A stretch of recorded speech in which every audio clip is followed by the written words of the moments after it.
What is up, everybody? It's Dr. Vibe here, host and producer of the award-winning Dr. Vibe show. As always, I'd like to say you're blessed, highly favored, a magnet for miracles, and a solution for someone's problem. Do note that the Dr. Vibe show is the home of Epic Conversations, and I'm the host of Epic Conversations. I'm based here in Scarborough, which is a suburb of Toronto, Ontario, Canada. And do note that the Dr. Vibe show was a 2018 Innovation Award winner for the Canadian Ethic Media Association. I'm done. Next up, want to shout out to everyone who's online already. Shannon, Dre. Shannon has just a new conversation coming up on the Get Vocal platform on May the 5th. And Dre just finished another one of his epic conversations. Really happy to see Marty. Really happy to see Brad, and really happy to see Stephen, especially Stephen, because Stephen introduced me to this outstanding young gentleman, D. Scott Smith, that we're going to hear from tonight. And what I'm going to do is give you a little bit of his background first. He has his MBA and is a collaborator sitting in the junction of strategy and execution. He is known as a motivational listener. And we're going to dig into that term because I had never heard that before until I heard about this man. He's a mentor, advisor, and coach who will inspire and motivate you. His company works with businesses and individuals across the country. Prior to becoming a full-on entrepreneur, Scott worked in large and small companies in roles which include CEO, COO, and general manager. He has lived and breathed financial services, agriculture, and manufacturing. Man, maybe you should be in your government, man. They need help in all those areas. Scott is involved with joint ventures because he believes in the power of networking. He speaks on motivational listening, leadership, and intentional change. And I love one of his taglines says here, it's not about making money, it's about living a life that makes a difference. Absolutely. That is fantastic. I love it. He also has joint ventures for business coaching at One Unified Strategy and human-to-human communication at Hello There Human. Like that name. And of course, he has the Motivational Listener. So let's welcome for the first time, but not the last time, Mr. D. Scott Smith. How are you, sir? I am great. What an honor to be here, Dr. Vibe. And I've just been looking forward to the conversation.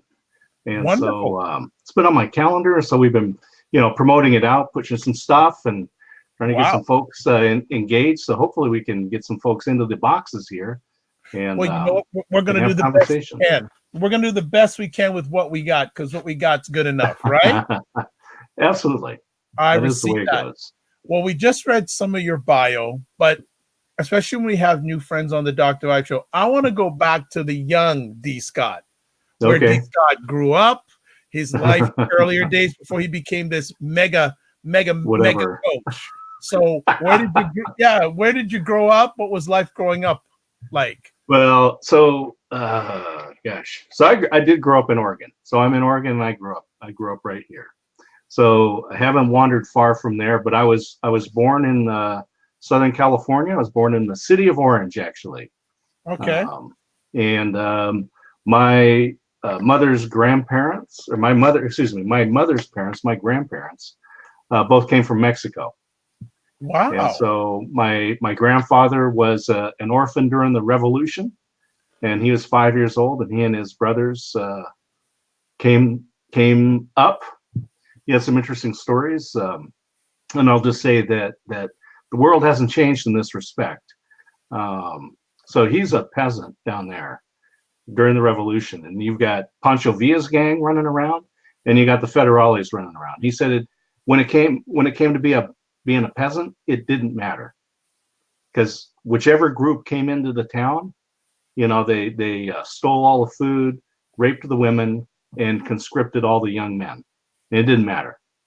And not to start off on a downer, but I don't see. No, that's real. No, that's the way the world is still. Absolutely.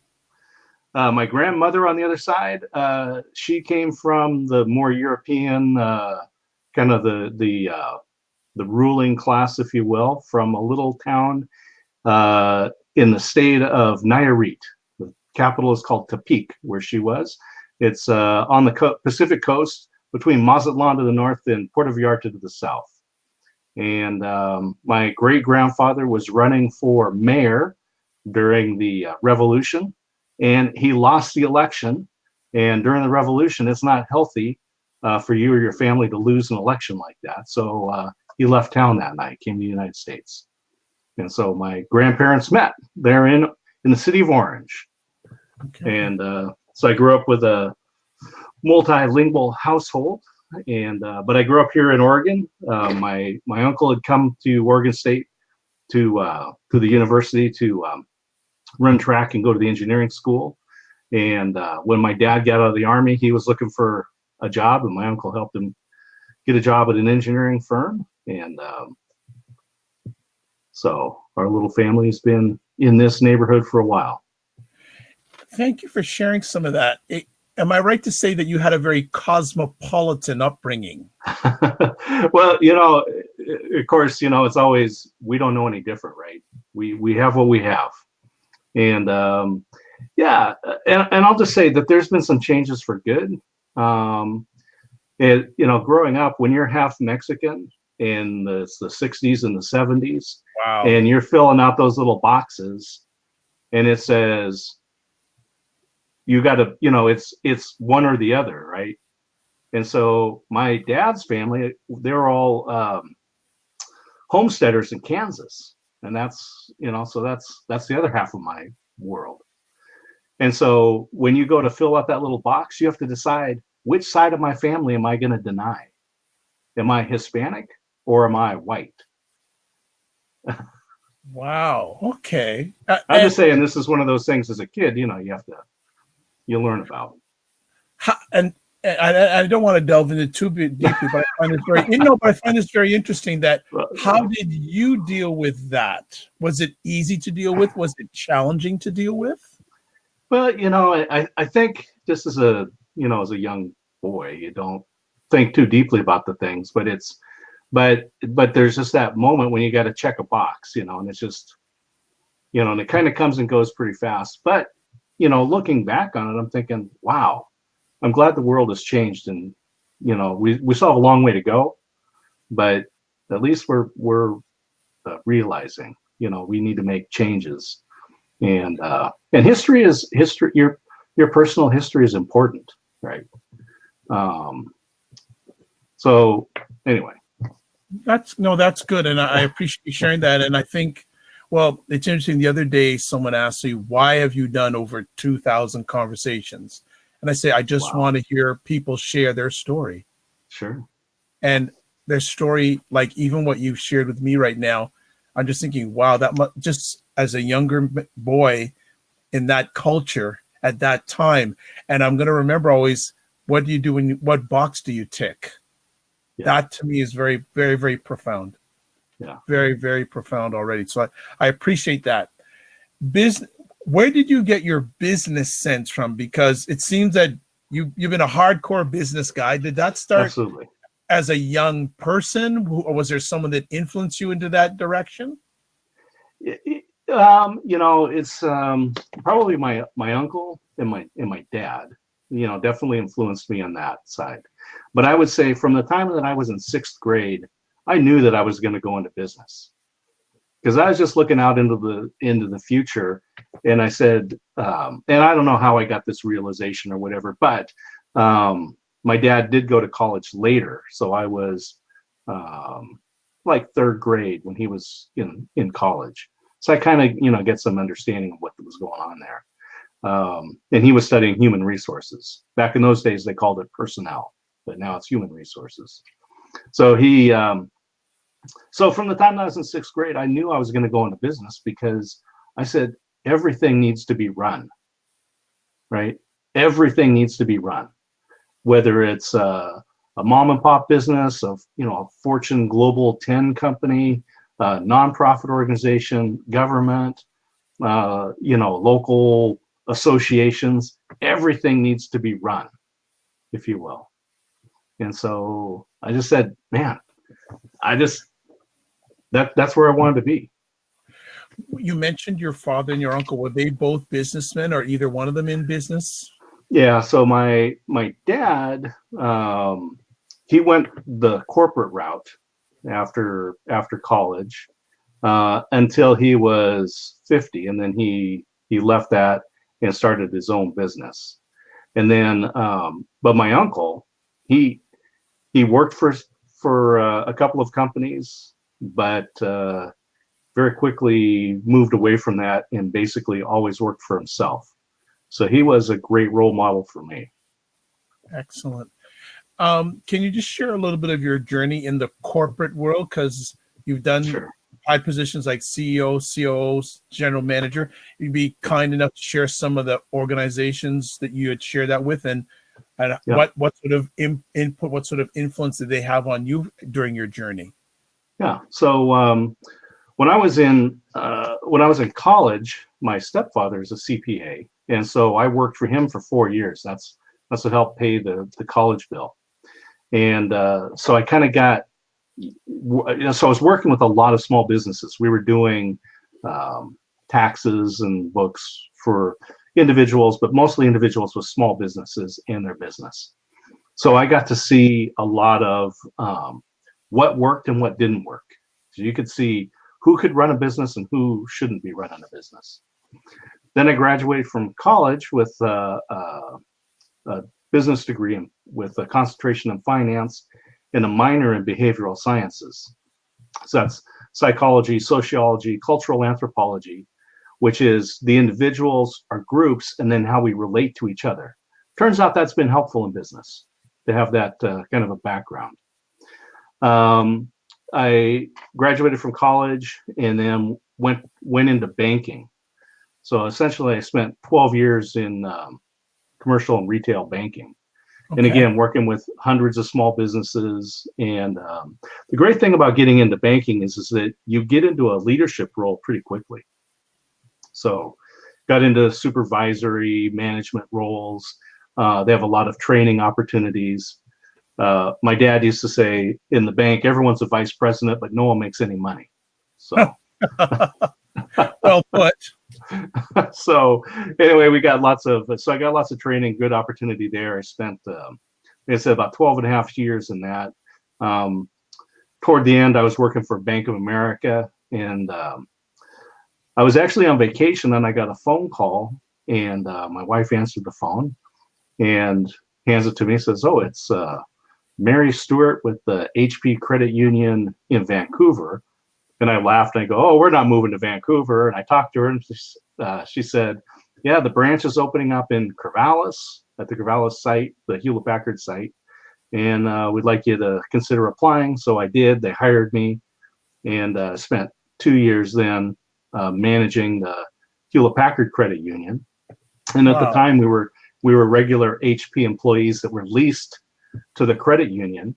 I got involved in an MBA program, and like most people that go into an MBA program, you change jobs. So Okay. partway through, one of the guys that was in my cohort was a business analyst in the factory supply chain. So providing all the goods and stuff for producing. They made the inkjet cartridges, the pens that go into printers. And so he says, "Oh, you got to apply for this job." And I did, and I got hired. And so then I spent the next 7 years managing supply chain operations. And I ended up managing the Corvallis and San Diego sites. Whoa. And so everything that came and went through the site was mine. And yeah, and HP, same thing. You work for big companies, there's lots of opportunities. So we got, training and lots of great stuff to help you grow as an employee. So I end up managing all of the third-party contractors. I got my direct reports. I've got probably 120 people in 2 states, $15 million a year budget, about $4.5 million of that's payroll. And you learn how to manage remote. And I'll tell you, managing remotely is different. It's a different skill set. Oh yeah, absolutely. Absolutely. So I kind of run through, 7 years there, and I could kind of see where things are going with Hewlett Packard and domestic manufacturing, because a lot of the meetings we had with senior management were, why did we do what we did where we did it? That is, why were we not outsourcing everything to Asia? Yeah. So I decided I'll choose the time. So I left, and I got involved with a small manufacturing company that sold into the display industry. And so we made book and plate holders. And if you walk into any bookstore or plate store, in fact, these are the little deals right here. You're gonna laugh. I have one of those. Yeah, I'm sure you do. I have one of those. Yes. I sold those things. I sold those things literally all over the world. And Wow.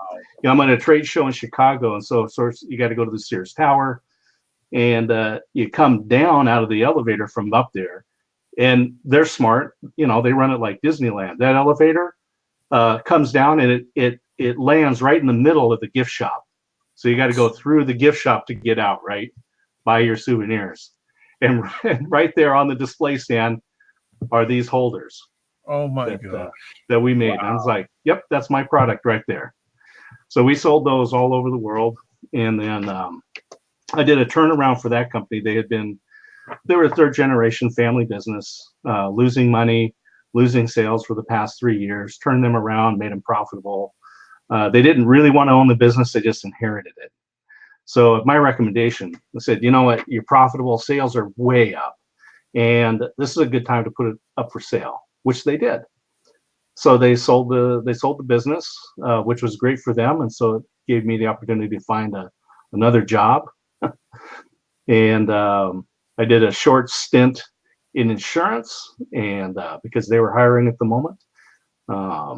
Wasn't my ideal career, spent 2 years there, but did well enough in my first full year to rank number 82 out of 1,000 and take my wife to Hawaii. So I'm the hero. Congratulations. And then one of my clients one day called up and said, oh, let's go to coffee. And I'm like, all right, we're going to open those 401ks. And he says, I don't know how to say this, but I want to offer you a job with the company. And I said, well, I won't say no right away. What do you got? And so then I got into a specialty agricultural company. So it was focused on soil microbiology, bacteria, fungi, protozoa, all that stuff. So they had a lab, and they did lab services, did a little consulting, and resold some products. And whenever you do testing, and this works for any metrics, right? So any time you measure something, it has to drive action. So result A, actions A, results B, actions B. Otherwise, why are you measuring it? So when you're looking at whatever your metrics are, you have to decide, what am I going to do when I read these? So people would get their soil samples and they say, oh, great, now what do I do? And so they said, oh, here's an opportunity to sell some products to some soil amendments, but they were reselling other people's products, which is a stinky business model because you can only compete on price. Right. You resell someone else's product, they're just going to get online and go, oh, I can get it 8 cents cheaper over here, and you lost business. So then I helped them leverage the lab to develop proprietary products, and we changed it from the primary revenue coming from the lab to the primary revenue coming from product sales. So now it's a product company, and that scales. So you can go to a product company and basically use the lab as the marketing arm. So that worked, and I was there for 4 years, got them set up. They were all lined up to be purchased by some investors out of Canada. So I moved on to another role. That sale actually didn't end up going through, but anyway, I moved into a temporary role where I was the general manager for a upholstered furniture company. So we manufactured upholstered furniture. Wow. And about 95% of the output went to IKEA. Oh, so we were an IKEA manufacturer. So I was general manager there. We were doing about 13 million a year on sales. I was in there for an interim role. My job was really to get them geared up so that IKEA could come in and manage the company. And I'll tell you, I would never work with IKEA or Costco. Wow. I wouldn't. I've now sold to both of them, and as an employee or as a customer, those companies are great, right? You buy something, this is like a year later, you drop it, break the cup, you walk into Costco or IKEA and you said, this is broken. I want my money back. And they say, okay, they don't care because they charge it back to the manufacturer. Yes. A lot of people, being on the supply side to those Yeah. organizations Yep. is not fun. Yeah. So I just, I wouldn't do it. You got to be huge because you can get bankrupted pretty quick.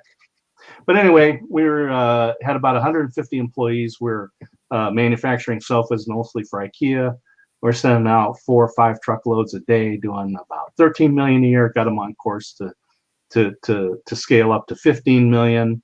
That role ended, and then I was looking for my next gig, and I had learned how to promote the ag business without much marketing budget through social media. And when I was there, we were also doing webinars. So we were teaching people how to read their reports and so forth. We were doing all kinds of training through webinars. Well, a lot of the people that we sold to were also landscape contractors. So the better their business was, the more product they bought from us. Because I said, here's our business model. I sell somebody a bottle of goop. They walk outside, take the lid off, pour it on the ground, and then come in and call me up for more. Right? That's the business model. And so the more times they empty that bottle, the better we were at. Right. So I started running classes teaching them how to promote their businesses through social media. And then when I was after the interim deal with the furniture manufacturer ended, I got a phone call from a friend. She's like, I'm on the board with this radio station. Just had our board meeting. General manager says they need help with social media. And I said they should call you. So that was about 6 years ago. And so I meet with the GM, and they contract me to work with them. And then within a month, I had 3 clients. And I came home and told my wife, I guess it's a business now. Oh. And so 6 years later, here I am. I'm still doing digital marketing, but I'm really making a transition away from that and more into, you just got to find where the need is, where you can help out. Right. So about 3 years ago, I got invited by Sam Kelly, who you can find on Twitter as the Tweeting Goddess. I know that name. Yeah, Sam. Yeah, she's great. The Tweeting Goddess, one of the absolute best in the world at Twitter. So give her a good shout out. And so she was running the Social Media Summit in Dublin, Ireland, and we met on Blab. So you remember. So we met there, and she says we're going to do this. And there's a great story about how we met. But anyway, she says she's going to have this conference. I'm like, all right, I'm coming. And then one day, my phone rang, and she's like, would you be able to speak? And I'm like, yes. So they had a lot of speakers, 2-day conference, and they had some of the best folks there, deep knowledge. Facebook ads, Snapchat, Twitter, LinkedIn, YouTube, deep knowledge how to use this. But my talk was going to be more general, more broad. And I wanted to speak to because these are all social media professionals. So my topic was the psychology and sociology the psychology and physiology of relationships.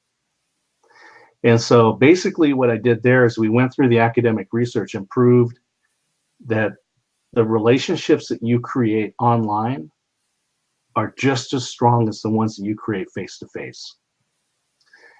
Right. And when you create any relationship, you also create responsibility. So if we're friends now, if we lived in the same neighborhood, right? So, and then the winter comes, the freeze comes, your pipe busts, and you call me up. It's 2 o'clock in the morning. You say, Scott, this is Dr. Vibe. Pipe broke. My house is flooded. Can you come help me get the furniture out? Well, of course, right? Because we have a relationship, and I have a responsibility. And so when you create those relationships digitally, you still create responsibility. It's different. You have to handle it different because you may be miles apart, but you still have responsibility. And so as humans, we go out and we create relationships, and you create responsibility that goes with that. And what happened is businesses, when I'm watching out there, a lot of them create this online presence, but they don't treat the people the same as if they walked in the door. And so I took that topic, turned it into an e-course, and then it became the book, Motivational Listener, because I'm saying that's essentially the end of that talk, was that as digital marketers, we need to be listening to our audience, but they're not just our audience, right? I mean, those are the relationships that have been built, and they feel like they're connected to you. Don't abandon them. I couldn't disagree at all with anything you say, because I always tell people it's all about relationships. It's the foundation of everything, because people are only going to work with or buy from, well, in most cases, people they trust. That's different when you need to get something at a Walmart. You don't need to get, especially when it's something of high value, or right. I think the more the relationship is solid, the better the potential end of that process will be. Yeah, exactly. So I was going to ask you, stole my thunder, how motivational listening came about. And I find it interesting because we always hear about motivational speaking and motivational talks, right. But you've done this spin about motivational listening. So when you came up with this terminology, what did people say initially? And are you still getting the same sort of, what are you talking about? Absolutely. So part of it, I will say, and we'll talk about this more in a second, and I'll give you the true origin of motivational listener. But there's some brain science that goes behind why that works, why that catches people. But the absolute truth is that one day someone asked my wife, Christine, what she did. And she just kind of said, I don't know, I'm a motivational listener. And I said, Christine, I love that. I will always give you full credit, which I'm doing right now because I'm a good husband. I said, I will always give you full credit, but I'm stealing that. and I loved it. And I've been going with it for a few years now. So here's why it works. There's our brains process huge amounts of information, right? And much faster than our conversation can go, much faster than the senses that we can absorb. So what happens is, and research says, that because our brains process so fast, we daydream between 30 and 50% of our waking hours. So in our 1 hour conversation, you're daydreaming for 30 minutes, and I'm daydreaming for 30 minutes, and we hope there's some overlap, right? And it's not you're fully involved in the conversation. You're not being rude or anything. It's just your brain's processing, right? You can think, oh, what did I do for lunch? I got laundry. I've got this weekend thing coming up. You can think about that and still be fully involved in the conversation, right? And so, but there's a part of our brain that causes us to focus when we need it. And it's called the orbital frontal cortex, right behind your eyeballs. It sits right there. And it's this part of your brain that's responsible for error detection. And the best example is you're driving down the road, and you've been driving for years, right? It's easy. You don't need to think where I put the key or which way I turn it to start. You don't need to look at your feet to go which is the accelerator and which is the brake pedal, right? You just do it. And you can be driving down the road, driving fully safely, but still be thinking about what you're doing this weekend, what you have for lunch, what you want to cook for dinner, thinking about all that stuff until the squirrel runs out in front of your car. Then your brain says, wait a minute, this is not right. And so it causes everything to focus on that instant. And so you can't be thinking about what you're doing this weekend while you're trying to negotiate, not squishing the squirrel, not side swiping the cars that are parked, not hitting the car that's oncoming, right? Everything focuses that moment. So this is the error detection part of your brain. And this is one of the key points of being a motivational listener. So when we say motivational speaker, it says just passes right by. Motivational speaker, motivational speaker, motivational listener. Whoop, something's not right here. Causes you to focus. And so that's one of the reasons why that works so well. And that is a key point in starting conversations as a motivational listener. You activate that part of the brain and you cause that person to not be daydreaming anymore. They're going to focus on that conversation. So you start off, say, motivational listener. Oh, that's different. They focus on that. But here's another key thing that the orbital frontal cortex, that part of your brain, the error detection part of your brain, is responsible for: vocal and facial recognition. So if we meet for the first time and I activate that part of your brain, I imprint my face and my voice inside your head.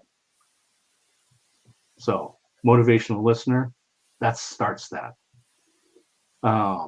And asking unexpected questions, that starts that process.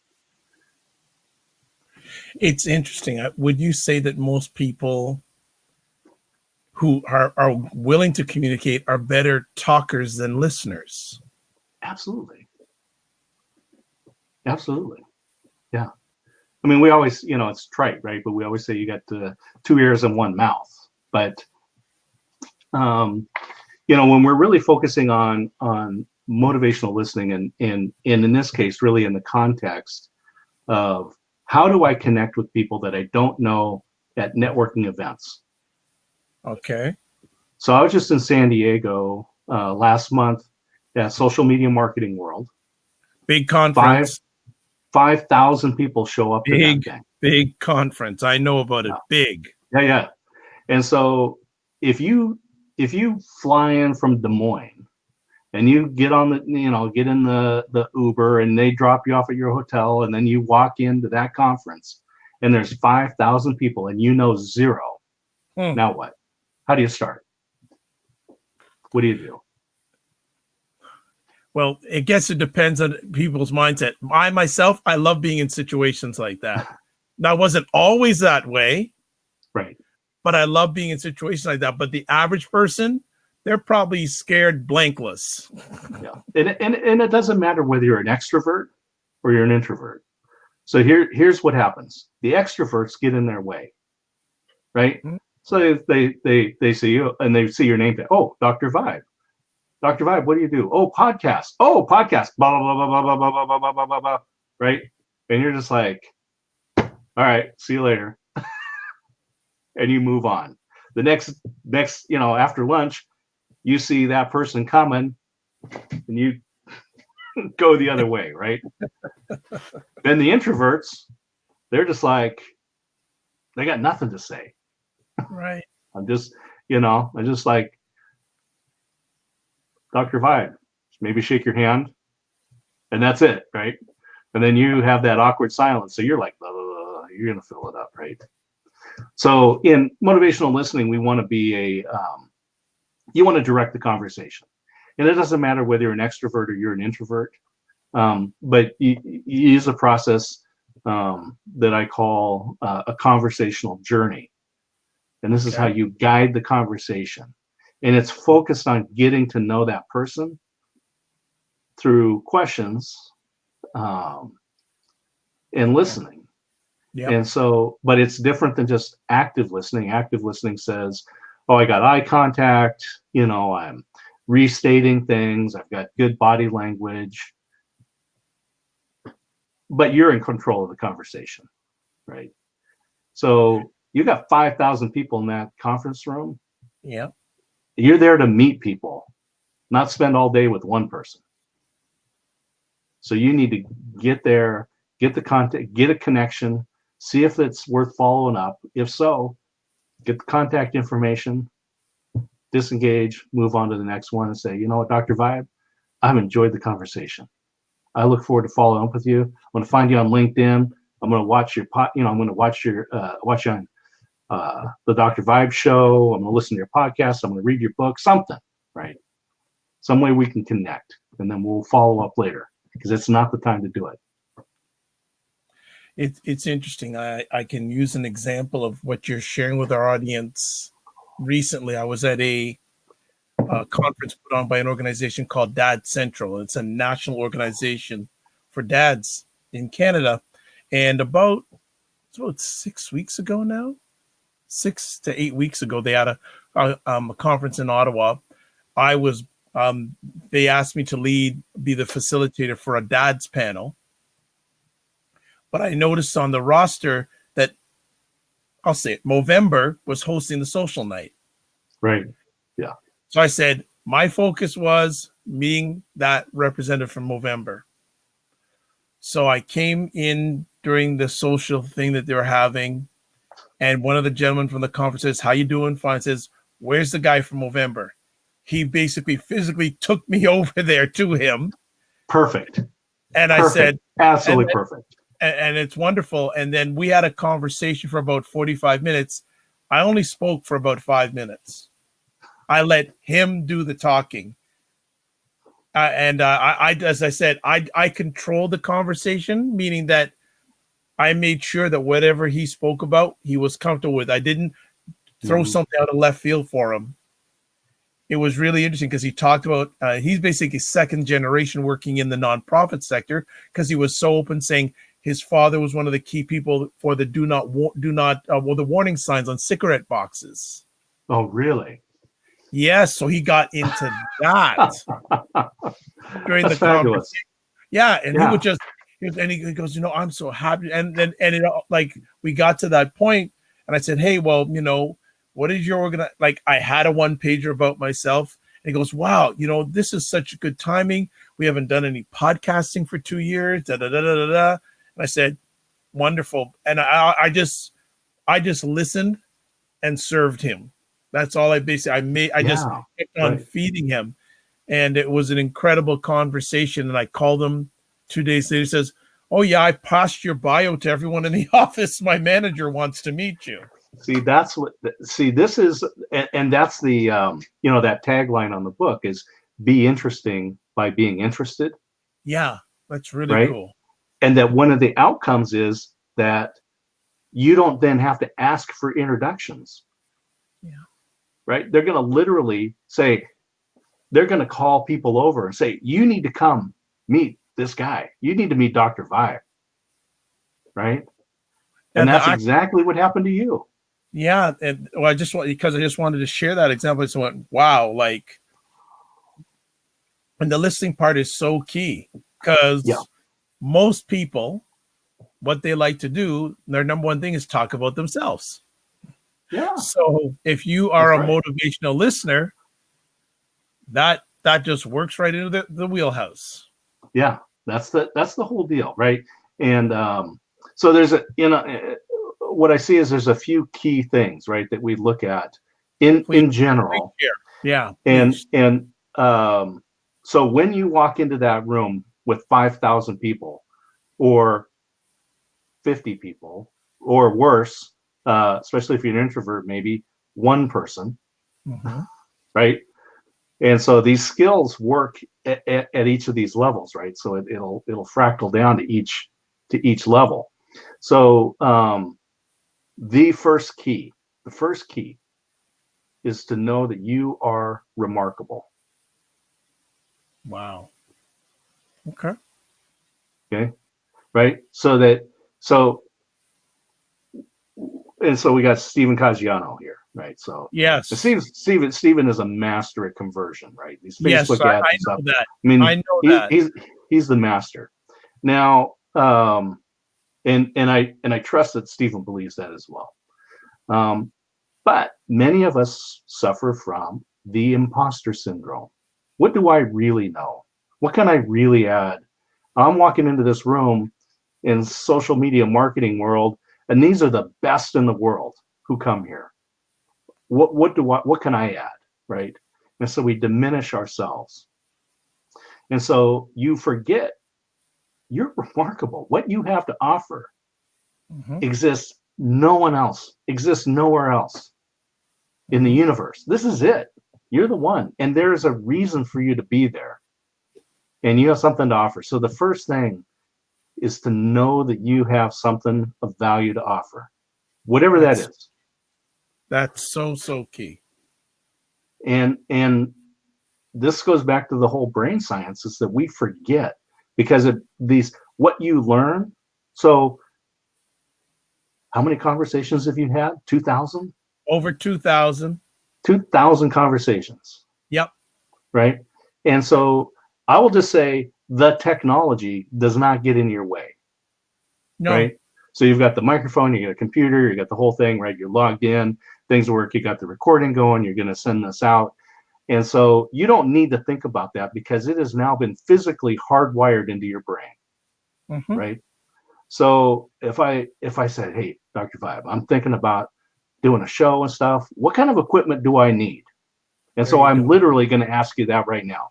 If I was going to start out, what should I do? What would I buy or go out? I'm going to get on Amazon and I'm going to have them deliver some smiley boxes. What do I need? Well, you obviously, do you have a computer? Do you have a laptop? Do you have a desktop? Yes or no? Okay. Yeah. So I got a Windows machine, pretty new, last year or so.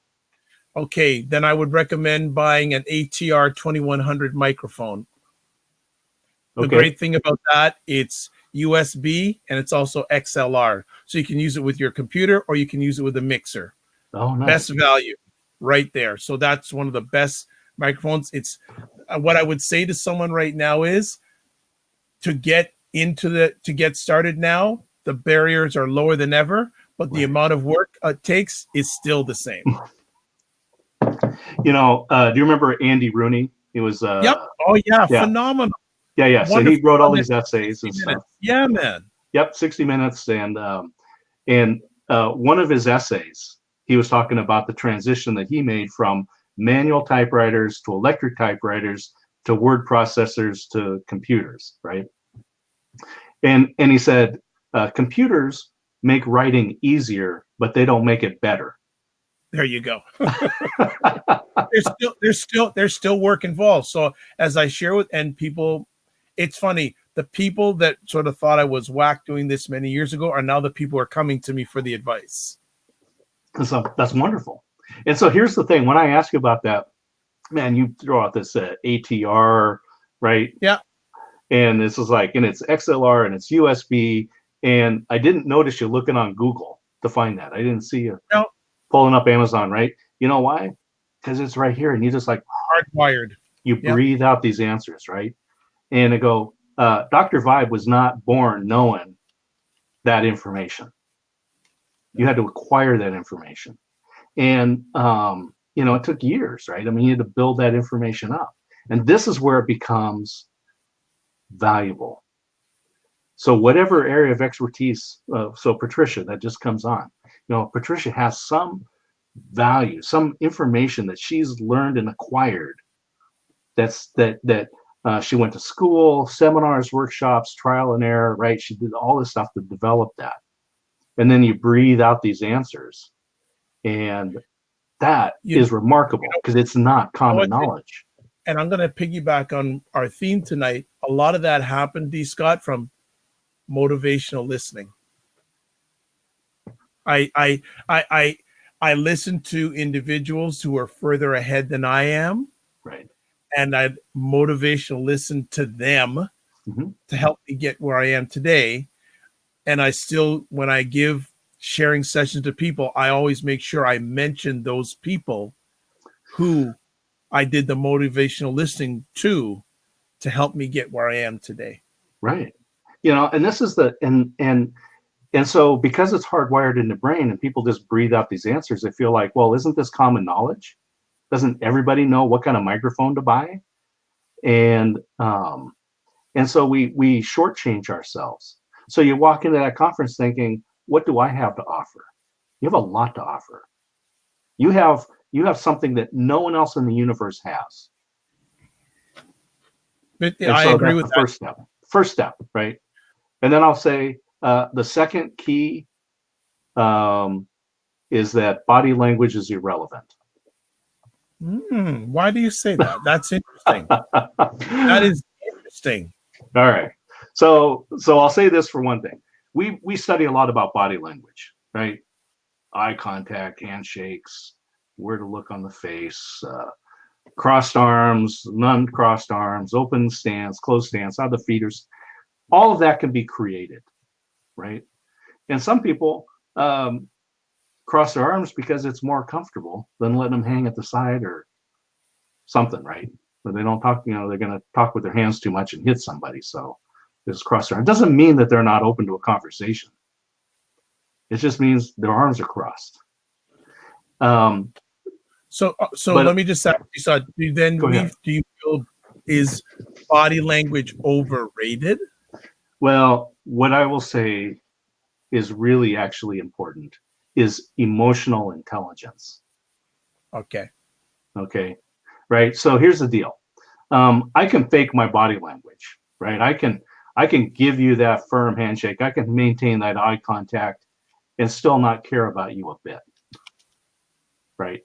But I give you that impression with my body language. I'm leaning into the conversation. I'm doing all the things that I've practiced and tried and executed on. Emotional intelligence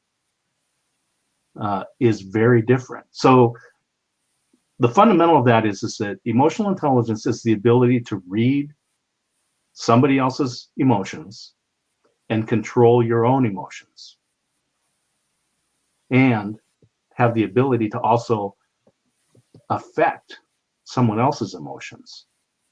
So when you go to the conference and you connect with people, there's going to be micro expressions that happen. Those are fractional second.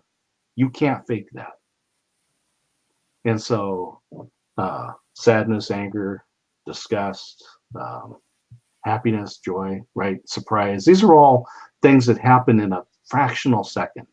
And if you have good emotional intelligence, whether their arms are crossed or how their feet are standing, whether they're leaning into the conversation, it really isn't as important as being able to understand. And so the story I give was, I'm at this conference. There's probably 120 people in the room, and I'm sitting at this table where I knew most of the people at that table. And I said, I'm not here to talk to you guys about sports and weather. So when the open networking time came, I got up and I was going to walk literally to the other side of the room. Partway through, I run into a lady named Ruth, and she says,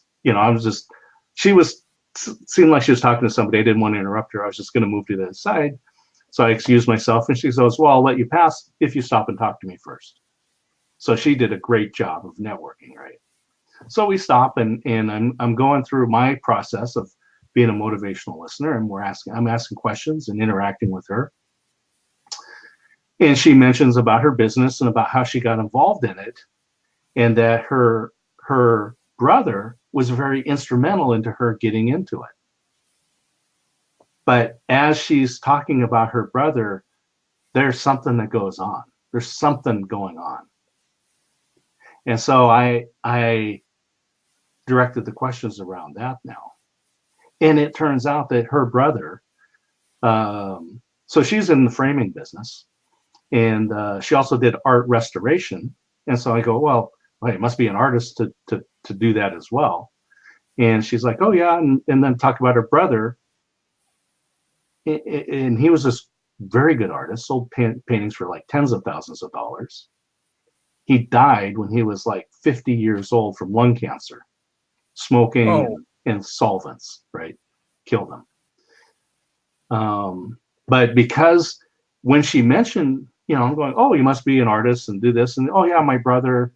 But there's this thing that happens. And through emotional intelligence, I can tell, don't just pass that by. This is that moment, right? This is different than, oh, it's a sunny day. Or, how's your basketball team doing in the playoffs? This is, there's something there. So emotional intelligence. So I ask her the right question. She tells me about her brother, and we have our conversation is maybe 3 minutes. I have never forgot Ruth. Ruth has never forgotten me.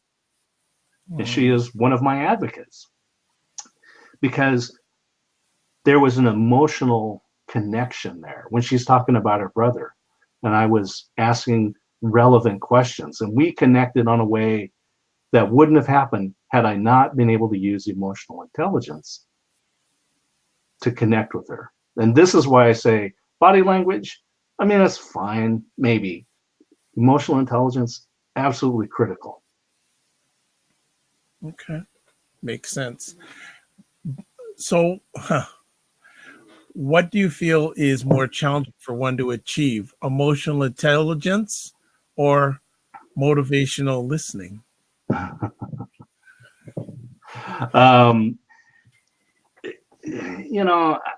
have a good process. I have a defined process for motivational listening. But it's going to rely on you having the ability to practice, right? So I love what you said about, you can get the equipment and you can get set up, but it doesn't mean that you're going to be a great broadcaster. And Right. I go, I just like, I'll say that, you can go out and you can buy the tools, right? Yeah. And there's a lot of people who take pictures, but there are very few people who take photographs. Well put. Right. So, but how do you get good at something? You do it, right? Yeah. So it's like, if I can give somebody a defined process, if you can understand the science, the relationship science, and then have a defined process, when you walk into that event, you're walking in with confidence because you're going, I know why I'm here and I know what to do. It makes Right? sense. It's actually there's a young lady who's a very good speaker. There's a lot of presentations across Canada and North America, and I'm have the privilege of mentoring her, and she wants to do a podcast, and she's got the equipment ready to do. And the other day she said, can you help me? Can you give me the steps to do it? I gave her the steps. She responded saying, that's fantastic. I haven't got the strength to push the record button. I love that. Do you know Brian? Do you know Brian Fanzo? Do you know Brian Fanzo? Yes. He's coming out with his book, Press the Damn Button. Yeah. Yeah. She said, I'm just so nervous to just press the button. And I just said, yeah. And it reminds me, many years ago, I had the opportunity to speak with John Maxwell, one of the foremost nice. Wow. leadership coaches. Wow. Yeah. We had about a 15-minute conversation. And I said, John, like, how did you write so many books? He says, I just started.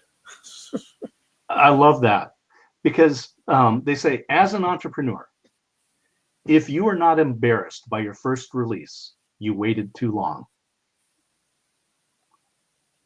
Yeah. Yeah. So, absolutely. You go back and look at look at episode 5 of the Dr. Vibe. Oh gosh. My first episode on this journey was done with a laptop over my dining room table. And if people want to listen to it, it's still up there. But there's so many individuals who I mentor and coach in this. Oh, I don't want anyone to listen to my first one. It was so bad. I said, Put it up there. Leave it up there. Right. Look where you've come from. You stuck it out. You know? I was just listening to a podcast, and the guest was John Lee Dumas. A lot of people know that JLD. Yeah. Entrepreneurs on Fire, right? Absolutely. And when he started, and he decided there was a gap. Nobody was doing a daily podcast weekly, and they're struggling to do that. And he's like, but I want it every day. So he said, there's a gap, so I'm going to do that. And I know that he got like 50 episodes in the can before he launched. So, but he'll still say when he goes back and looks at those, he's come a long way. He wasn't JLD when he started. Not at all. Not at all. Well, I can put myself so in that category. I remember doing podcasts and people said, "What is that? What are you doing it for? Why?" etc. So it's very interesting to see people getting into the wave of podcasting, live streaming, etc. Mm-hmm. It's good to see, and it's great to see. My touching point will be in 2 years' time. How many people will still be doing it? Oh, absolutely. Yeah. No, and that's I think that's why some of the other platforms go away. You know, they get prominent and then they go away. Meerkat came and went. Periscope killed it, but anyway, now we got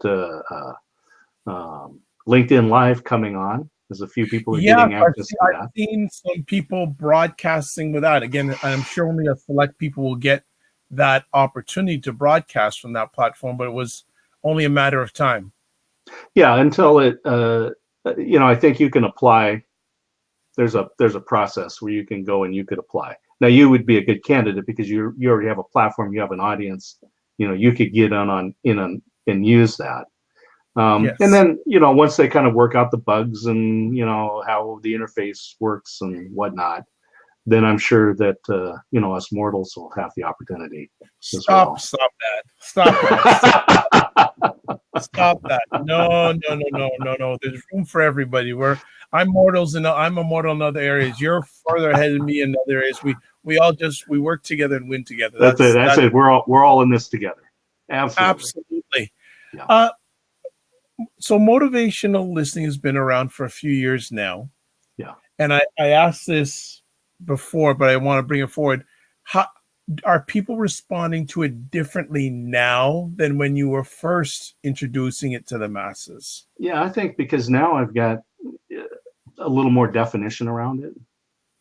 Looked at the process, looked at the things that kind of why we need this. What is that gap? Talked about people need to understand that they're remarkable. Well, there's brain science that goes behind that. We looked at the emotional intelligence over body language. One of the key things that I looked at too was understanding people's greatest fear. And what I look at that, and this goes back to those brands abandoning their audience. Alan Hennessy, we were recording his podcast earlier this week, Social Media Talks out of Dublin, Ireland. And he calls them digital monsters. They're just digital monsters. They create these relationships and then they avoid actually engaging with their audience, with their fans, people who love them, right? And so he calls them digital monsters. Well, the way I looked at it was, I said, here's the story that I tell for this. I said, there's a prison, and in the prison yard, there's a pile of gravel. And the prisoner every day has to go out with a shovel and a wheelbarrow and move that pile of gravel from one side of the yard to the other. Shovel by shovel, wheelbarrow by wheelbarrow, take it over, dump it, go back, get some more. And when the pile is moved over, it's time to move it back to where it was every day. And the prisoner's punishment wasn't the physical labor. The prisoner's punishment was that his cell had a window that faced the prison yard, and he could see the pile of gravel and realize that all of his work was meaningless. And so what I say is understanding people's greatest fear is people do not want to be felt irrelevant. And when you become a digital monster, those fans of yours you treat them as if they're irrelevant. If I go to if we meet at a trade show or a conference or convention or business mixer or whatever, and I ask you a question, and before you answer it, I'm turning and asking somebody else something, or asking the next question, or talking. That's so rude, right? And what do you feel? Irrelevant. And so when you're a motivational listener, you understand, I need to make sure that the phrase of the mantra that I use in this part is engage and validate. Yes. It's interesting. I was speaking with a lawyer associate the other day, and he said that most people want to be treated with fairness and respect. Beautiful. Absolutely beautiful. So I think that could also be added to the area of motivational listening, treating people and listening to them with fairness and respect. Right. Yeah. And yeah, and one of the things I talk about too is a friend of mine was a professor at the university, and day one of the class, he'd get up there and say, "Hey, I'm Dr. Fano, and here's the class, and I just want you to know I have a lot of opinions, and all of them are right." And his students do the same thing. They laugh, and he goes, "Oh, hold on, wait a minute. All right, Dr. Vibe, do you have any opinions?" Yeah. Yeah, you've got opinions. Okay. How many of your opinions are wrong? Many. None of them. Because an opinion is an opinion. Right? Okay. I mean, it wouldn't be your opinion. You wouldn't think that it's, you wouldn't hold it as an opinion if you thought it was wrong. True. Now, when measured on some scale or something, maybe we could prove that it's wrong. 2 + 2 is 5. Well, we can lay that out, and this is where I say there's two types of opinions, right? There's an opinion of intellect, and there's an opinion of emotion. So the opinion of intellect is 2 + 2 is 5, and it's been working for me because the scale that I've been using is 0, 5, 10, 15, 20, so I can round to that. So 2 + 2 fits in there, and it's close enough, and it's been working for me. But then you come in and show me new granularity, 1, 2, 3, 4, 5. We take two groups of 2, we count them out, 4. Wow, this is more accurate. So now I've changed my opinion. But it's an opinion of intellect. You laid out an argument, and I said that's true. An opinion of emotion is one that you cannot change. Doesn't matter what the argument is. So the example I give here, and this is I hope non-controversial, because there's a lot of controversial emotional opinions. One day I'm listening to a news story on the radio, and they talk about this water filtration system that can take toilet water and turn it into drinking water. And I said, I'm not brushing my teeth with toilet water. I'm not flushing the toilet and then turn into the sink and going, that same water is now on my toothbrush. And you can lay out and prove to me that the water through that filtration system is safer and healthier and tastes better than the stuff that comes through the municipal system. But I said, don't matter. I'm not drinking toilet water. Right? That's an opinion of emotion. And so you have to understand which ones are you willing to. You're going to get so frustrated if you try to change someone's opinion of emotion. And so you have to understand which is which and disengage at that point. Or just let it, it's just their opinion. Just let it be their opinion, right? I mean, does it, because they have that opinion, does it change your worldview? Probably not. No. So let them have their opinion. So anyway, that's Okay, that's good. That's good. I'm gonna start winding it down because I know you've probably had a long day. Oh man, I tell you, there are things that give you energy, and there's things that take energy. And being on the Dr. Vibe show and having our conversation, I'm charged.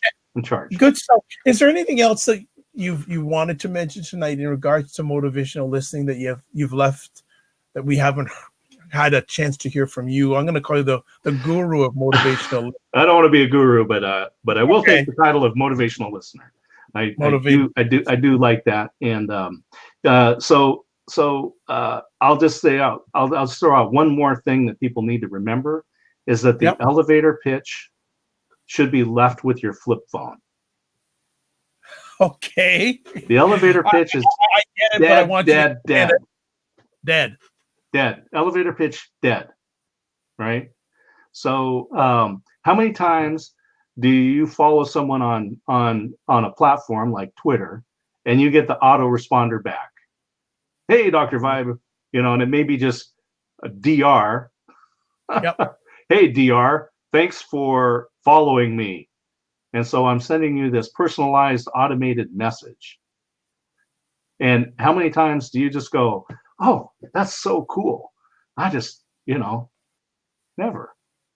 So if I run into you at a trade show and I say, oh, Dr. Vibe, what do you do? Oh, I'm home of the epic conversation.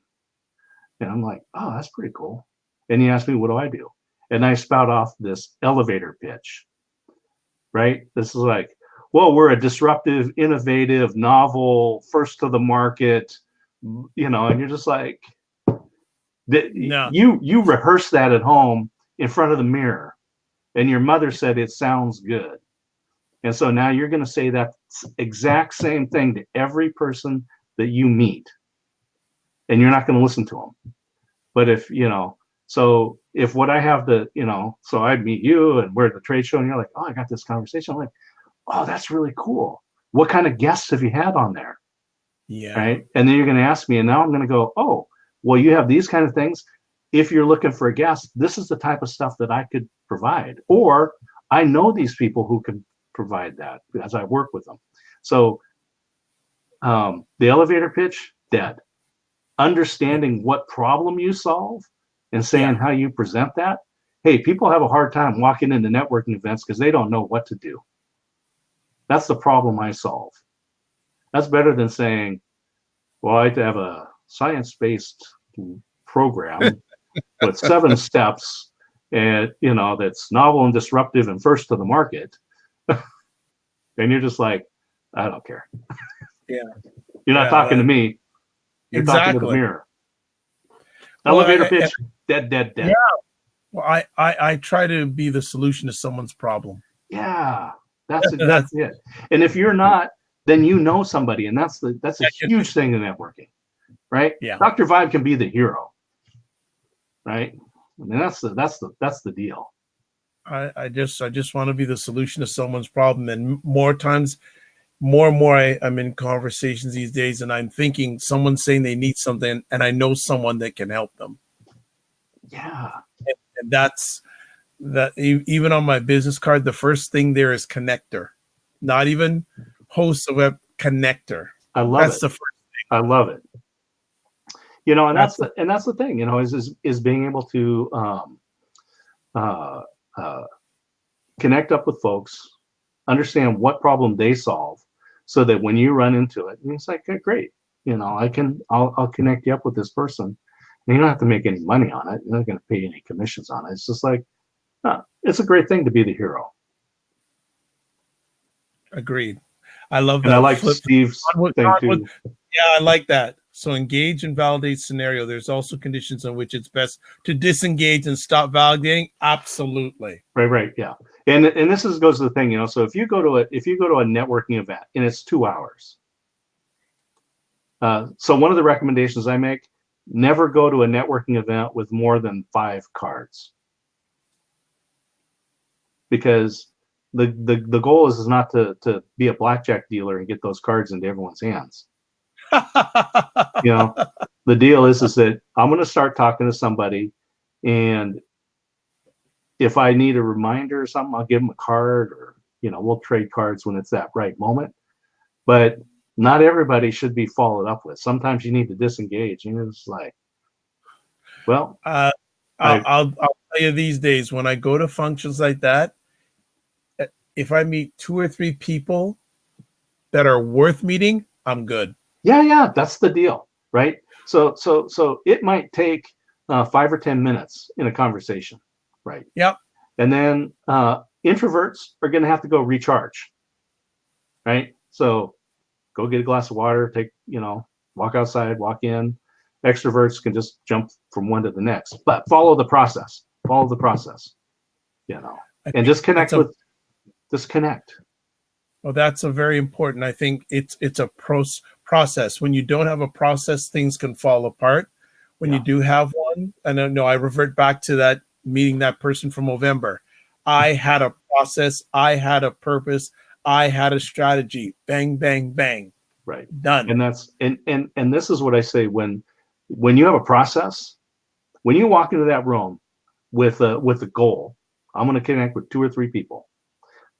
And I have a process to do it, and I have a process to disengage when it's appropriate. Then here's what research says: attractive people are more successful. All right, this is research. Research also says confident people are more attractive. So if A equals B and B equals C, then confident people are more successful. So if you walk into that room confident that you have something to offer, right? You have a solution. You solve people's problems. You're not there to sell your solution. You're there to find people who will sell for you, Yeah. right? So I solve a problem. Be confident. It's interesting. I'll give another quick example of this that I engaged with about last week, actually a week ago tonight. There was a big event happening in Toronto. There were some representatives from the United States up. Actually, one of the gentlemen was the head of a major organization in the United States. So I'm strategic. Maybe crazy, but I'm a strategic. We'll get to that answer in just a second, Stephen, because Stephen has a question. So I made sure that after the event finished, I was the first person he spoke with. Oh, yeah.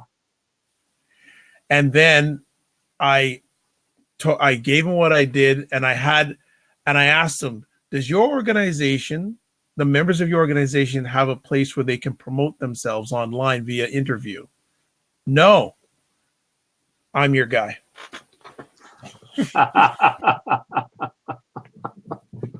Yeah. I gave him the information. He goes, yeah. And then actually another gentleman from the same organization who was located in Knoxville, I went to him.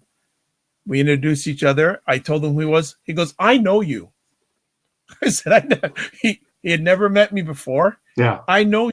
And then I found out how he knew me. Yeah. And I said, hey, would you, in Knoxville, do you know some organizations that may benefit from my service? Yes. Let's get in contact. I followed up with him the next day.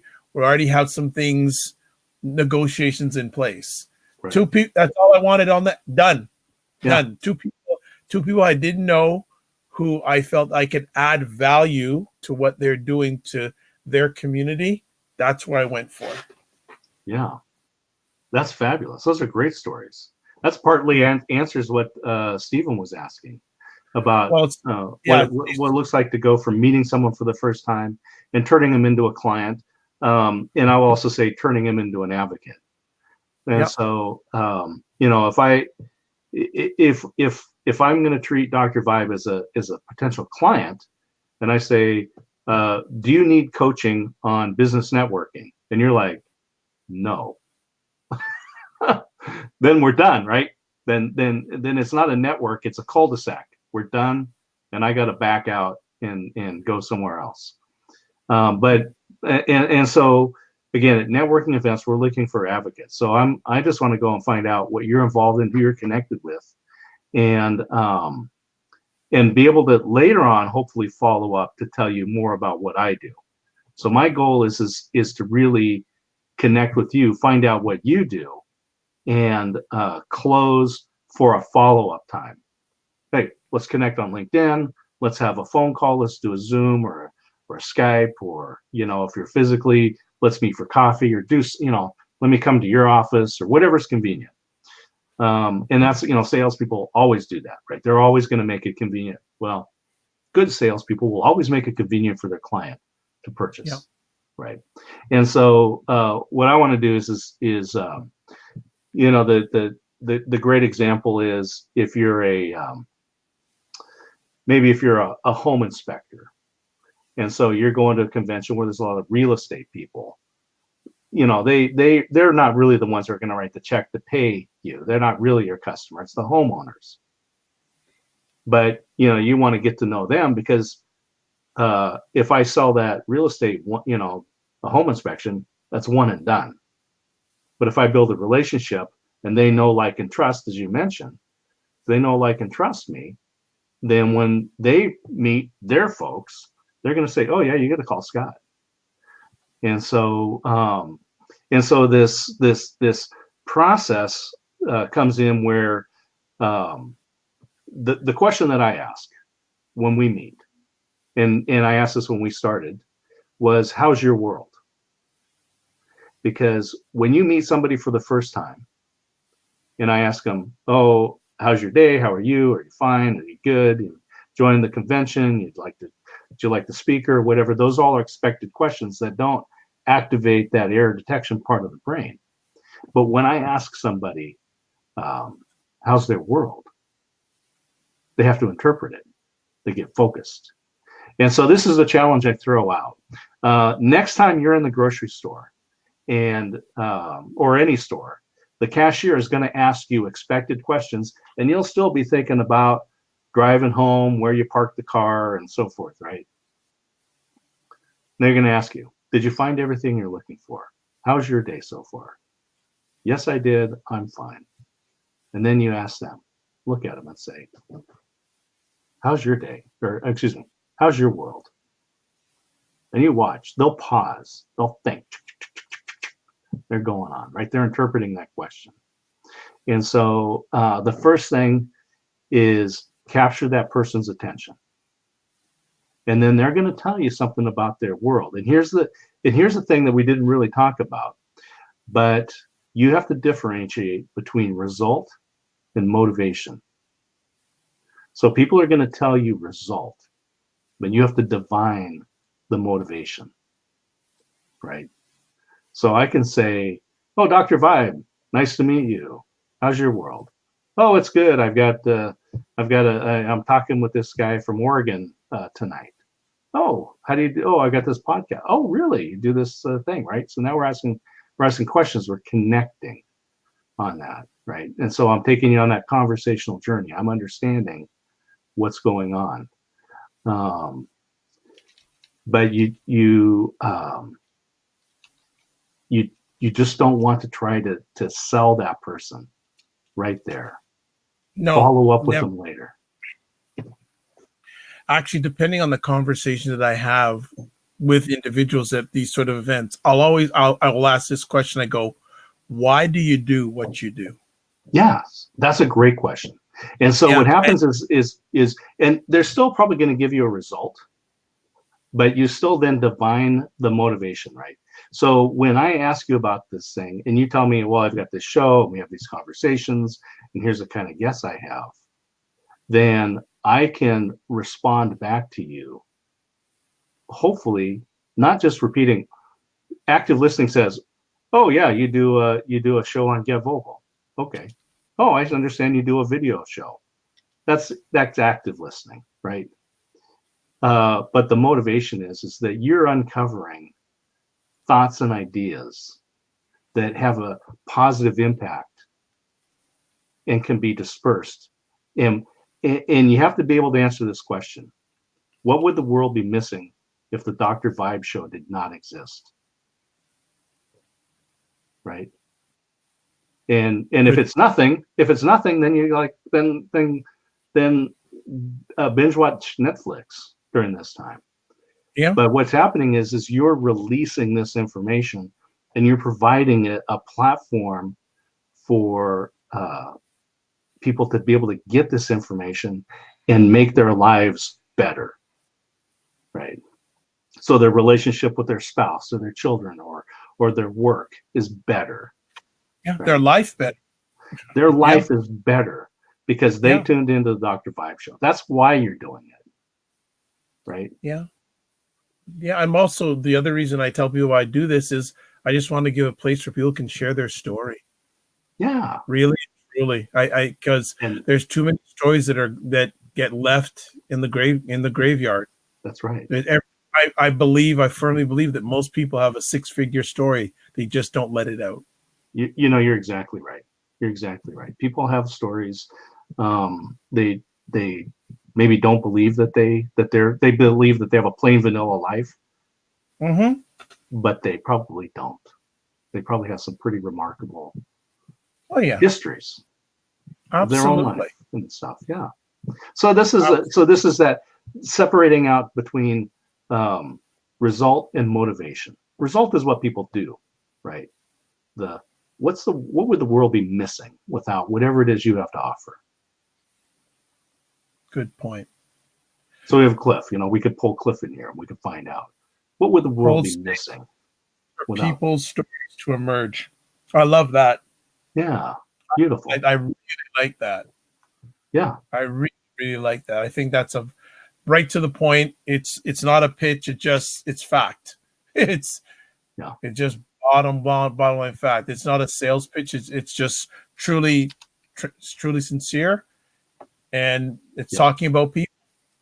And this is so I was working on a project with an audio editor a few years back, which we decided we didn't have the technology right to do it, so we closed that out. But the foundation of that audio editor was the sentence, um, people connect through stories, and stories Mm, are best told through the human voice. yeah. So you found a platform that also incorporates the visual. Yep. And one of the things I liked about Blab was that we had these conversations, but there's something about that seeing somebody's face that Mhm. allows you to convey emotion in a way that you can't do with the text. You know what, D. Scott? I always get excited when someone comes into one of these squares for the first time. Yeah, That, and just adding on to what Cliff has said, that this space is held for them so they can emerge. right. Because before they came on that square, they were at one place. Getting on that square, they've emerged from here to there. Yeah. You know, that's I always get excited when I see a new person come on. Always, even if it's just watching, even if it's just watching, Right. and right, everyone's watching right now is a veteran, all that. But even when they come on and they've been on thousands, they're emerging from someplace to come here. I don't take that for granted, and I Right. respect. I don't take it for granted. I take it as a high form of respect. So Well, I I know we great. are winding down, but this, thank you. Thank you for Oh, opening the up the pleasure. square and Look at this. Cliff here is with adding me. on. Cliff, you know, I don't have to pay you, and then engage in conscious conversation, which allows things to spawn that otherwise. Wow, wow, wow. That's sledgehammer material you're giving me, my friend. You know, I'm taking all this down now. That's fantastic. Does That's anyone want beautiful. to Yeah. jump in? I know we've been on for a while. Does anyone want to jump in? And D. Scott, by the way, I would love to have you on anytime you have time to come on And because we'll I'm not. schedule, yeah, we'll schedule it out. One of the Yeah, projects that I didn't talk about that I would like to maybe spend some time on is the hellotherehuman.com. done. And also say, I'll just throw this out as the teaser that the sentence that started that was, in a connected world filled with people longing for connection.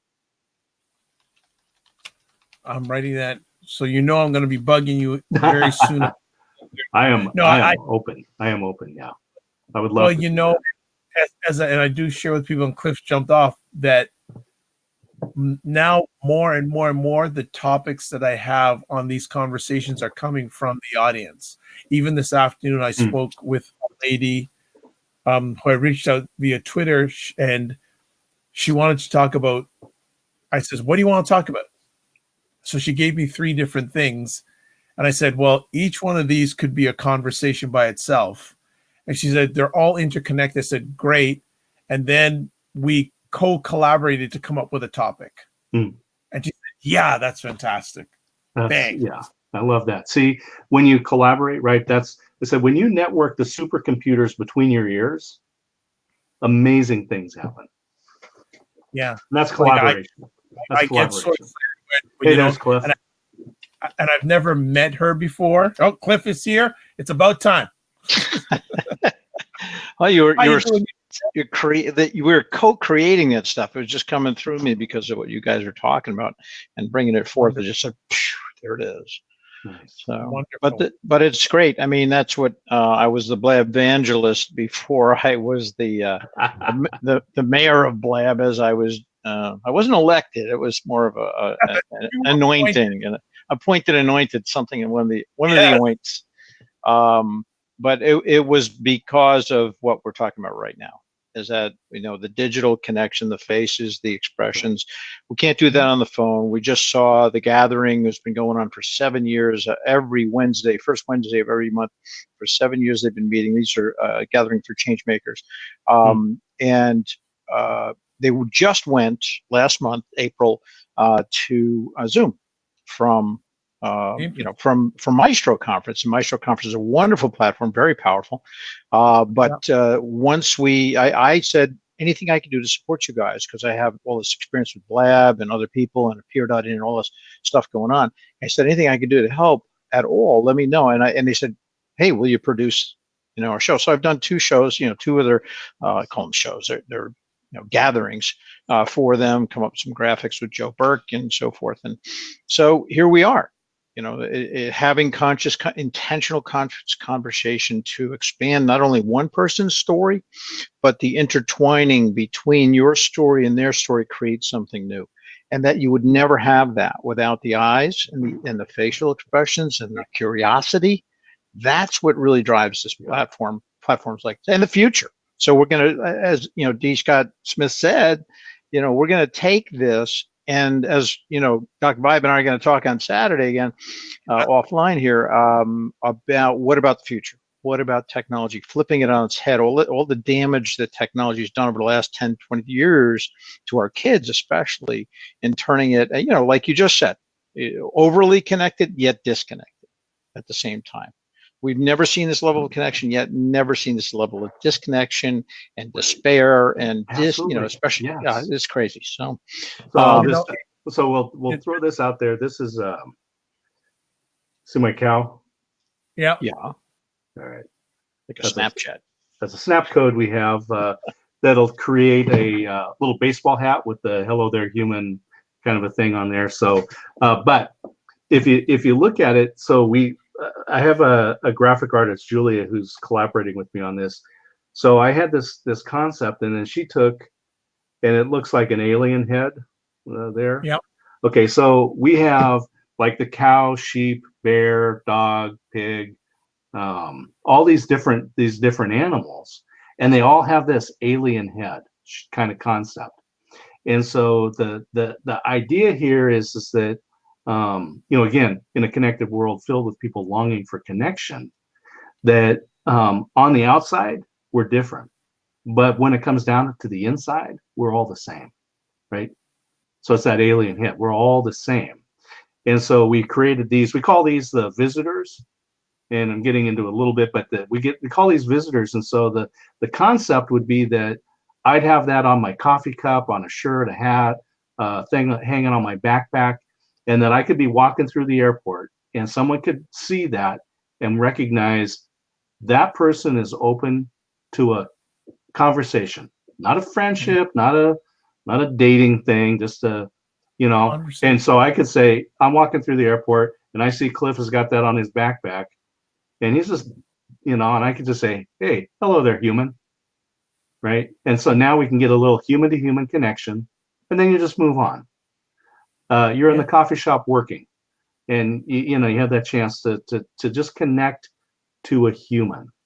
And we're looking at selling some stickers and shirts and things like that. If we make any money on this, we want to take profits and put it into mental health. We want to provide money. That's the goal, because that is the weak point that we have. So enough on that. But that's we'll talk more. We'll talk more. Definitely. And just before we close off, actually, one of the best things for me before was doing a lot of conversations via phone. Yeah. Raising my motivational listening by not being able to see that other person. That's how I gained my chops in a lot of ways to do this, because I had to relate and do motivational listening without seeing that person. Yeah. And It's that a helped me challenge. immensely. It's a challenge. So it's a challenge, but I'm glad I did it that way. Yeah. Because a lot of people that are doing this now, they doing podcasts with like for years and years and years. No, the video thing is where they want to be. Mm-hmm. That's the hot thing. You got Instagram Live, you got Periscope, you got most of those people never would do a podcasting for as long as I did it. But I'm glad I did it. Yeah. And Cliff, you were on Blab. I'm sure I'm sure I saw you. When you mentioned the mayor, I remember those days. Well, there's two things. There's a couple things to that. There's the Blab Whisperer part of it too, where it gets into the psychology of running a room or running a platform, things like that, to keep the room going and flowing, like Dr. Vibe has been doing.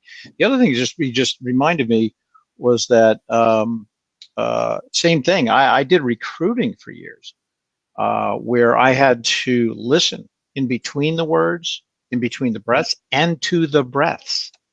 So, Dr. Vibe and I have another common thread of spending that time on the phone and moving people through potentially not just a simple conversation, but a conversation about their life and about where they're going to go and are you going to move across the country, and give them very quickly, some motivational listening that I'm doing, because that's what I have to do. I can't just say, hey, Dr. Vibe, you need to take a job over in LA, get out of Canada, forget that place. He'd be hanging up the phone. So you're crazy. Whereas if you're listening to them and asking them questions, and this goes across, forget about recruiting, just in general, what Dr. Vibe does so well here, and other people who they watch, they keep an eye on things. Not only that, but then they ask the questions about what's going on with you. And the perfect, what you're saying about earlier, about when you, and I do this with people all the time, I blow them away. I'll use their name, whether they're a Walmart checkout girl or guy, or I'll always ask somebody serving me, they don't tell you, what's your name? And they stop and they go, well, what do you want to know? What, are you with the IRS? No, I want to address you as a human being. I want to know who's serving. And I say, thank you, and use their name, not overuse it, but, thank you very much at the end, use their name. And again, if you just do that, it's like smiling at someone you don't know or even talk to, having that brief conversation, treating them like another human being, like you'd want to be treated if you were serving them or anything like that. So meeting people where they are, right? That's what, and that goes back to what I was saying in the side chat, that what's great about holding space, which Dr. Vibe does so well, is to allow that conversation to kind of blossom and bloom on its own. Throw a little fertilizer and a little water, but keep things moving along, make sure things are stable, but up comes an amazing connection conversation. So I'll leave it there, but the Blab stuff was the next level for me. I knew that's where I needed to go and be in terms of video, moving off of years of figuring out how do we get people together in a group setting to do things that's going to be good for humanity. That's going to be good for our kids' future. That's what this is about. It's not about, in the moment, that's great to have somebody feeling better, but you know what, that energy goes out into the world, even if it's a very small thing. And we've saved lives on Blab. We've saved lives here already. People who said, they were lost after Blab. They were like floating in the breeze out there, and they found Get Vocal. And they said, I, for a period of time during that 2 years or so, was hiatus, and there was no place to go. Some people were in the hospital, mental situations, and they've now found us here and feel connected again, and feel like the people are holding that space for them to be themselves. There's none of that, oh, you need to be this, you need to be that, or you can't be in the room if you're not that, or that. None of that. Ultimately, this is this wonderful place, especially with the digital eyeballs, where we can self-police, if you will. It's self-regulate. I don't like the word police. Self-regulate. Because we care about the other person's feeling, and make it testy, and we're going to test our limits, as is any group setting. But the challenge for us as leaders in this kind of an environment is, how do we keep the room going? How do we make sure that that what can blossom is allowed to blossom as much as possible? You never know. Some things are going to go awry. I'm going to be quiet. I love this conversation. This is my bailiwick. This is my ball. I hear you. This is your wheelhouse. D. Scott Smith, before we let you jump out or end our epic conversation, how can people get in touch with you? Yeah, so got the website, dscottsmith.com. You can go there and email Scott at dscottsmith.com. Find me on Twitter, D_Scott. Instagram is a great place to have conversations as well. So d.scottsmith is, those are all ways to get a hold of me. And Wonderful. Any way that's convenient for you works for me. Wonderful. Before we close it out, I will just say thanks to, first and foremost, I'm going to thank Mr. Steven, who introduced us together. Much thanks, much appreciated. I also want to say thanks to Big Bad Brad. Also, Dre was in for a bit. Marty. We also had Shannon in for a little bit. Gisela from Get Vocal was in for a little bit. Kinte. Artis has been here for a while. Rich was here for a little bit. We also have Patricia. And also, of course, Tony.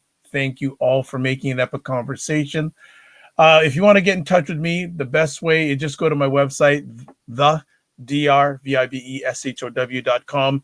It'll update you on all the crazy stuff that I'm going on with when it comes to hosting epic conversations.